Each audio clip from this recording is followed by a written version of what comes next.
அமாவாசை அப்படின்னா அமா அப்படிங்கிற சொல்லுக்கு சக என்ற அர்த்தம்.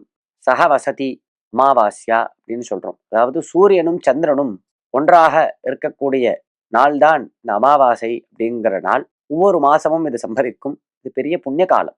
இந்த தினத்துல செய்யக்கூடியதான ஸ்நானங்கள், ஜபங்கள், தானங்கள், பூஜைகள் இதற்கு எல்லாத்திற்கும் ஆயிரக்கணக்கான மடங்கு அதிகமாக பலன்கள் ஏற்படுகிறது என்று சாஸ்திரம் கூறுகிறது. விசேஷமாக இந்த அமாவாசை தினத்துல சமுத்திர ஸ்நானம் பண்ணலாம். சமுத்திர ஸ்நானத்துக்கு அதிகமான பலன். ஏன்னா அனைத்து புண்ணிய நதிகளும் சமுத்திரத்துல தான் வந்து சங்கமிக்கிறது. அப்படிங்கிறச்ச இந்த சமுத்திரத்துல ஸ்நானம் பண்ணா எல்லா புண்ணிய நதியிலையும் ஸ்நானம் பண்ணதான பலனானது ஏற்படுறது. இப்படி சமுத்திரங்கள்ல ஸ்நானம் பண்றது, தானங்கள் பண்றது. அமாவாஸ்யா அப்படின்னு அமாவாஸ்யா இந்த புண்ணிய தினத்துல தானம் பண்ணினா நீ வந்து ஒரு 10 ரூபா தானம் பண்ணின அப்படின்னா 1000 ரூபாய் தானம் பண்ணதான பலன்.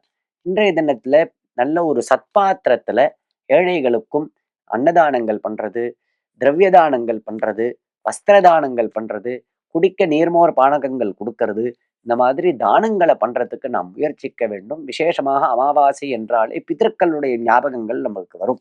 எவர்களுக்கு பிதிரு தர்ப்பணங்கள் சிராத்தங்கள் பண்றதுக்கு யோக்கியதைகள் உள்ளதோ, அதாவது அப்பா இல்லாதவர்கள், அவர்கள் இன்றைய தினம் கட்டாயம் பிதர்களுக்கு தர்ப்பணம் செய்ய வேண்டும்.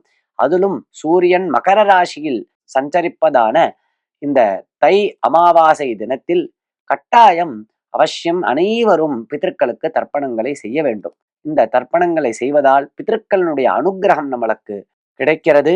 நமது சந்ததி க்ஷேமமாக இருக்கும். நமது குடும்பம் வாழையடி வாழையாக வளரும்.